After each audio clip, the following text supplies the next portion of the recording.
so much. Stephen Richer joins us now. He was an election official in Maricopa County, Arizona from 2021 to 2025 as a Republican. Stephen, always good to have you. Great to see you again. You wrote a piece for the Dispatch today in which you said, among the biggest surprise to you and what the president said last night, the documents shared by the White House, and I'm quoting you directly, in real time refuted or failed to support the president's speech. Wow. How? Yeah, I was very surprised when I actually went through the documents, which I hope more Americans will do. The Trump administration and the president in his speech presented these documents as if they were going to be bombshells. But if anything, they undermined exactly what the president was saying. In fact, they've been making a lot of the points that you and David were just making in those documents.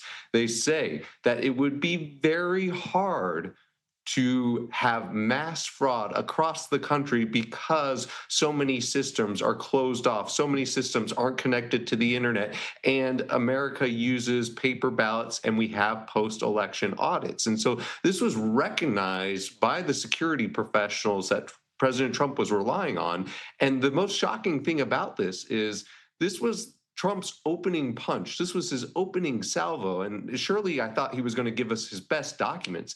And if these are his best documents, then it's going to get really bad for the president and his allegations of mass fraud in American elections. And Stephen, do my audience the benefit of recalling, though it was traumatic for you and many in Maricopa County, what it was like after 2020? Well, I think for a lot of people, this is just a political game. And this is all just noise. And yeah, politicians lie, but they're always lying. So what does it matter? And I'll tell you that it matters for a number of reasons. One, it materially decreases the trust of average Americans who might drop out of the system. But two, I've seen the downstream effects of what it means when election workers are interacting with voters.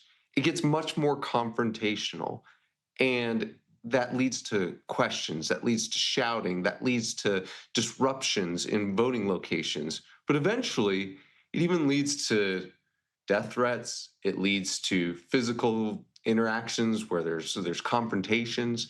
And it leads to, in my county, in Maricopa County, spending millions of dollars to secure our facility after all of the rigmarole as a fallout from the 2020 election. So there are real consequences for real human beings as a result of these lies.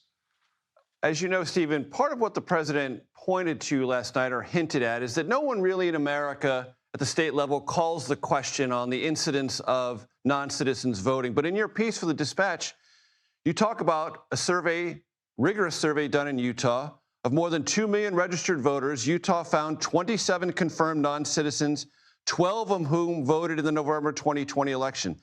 Michigan reported in its detailed audit of Macomb County, one county in Michigan, some 725,000 registered voters. It found 4 apparent non-citizens on their rolls, 1 who voted. So states do pay attention to this.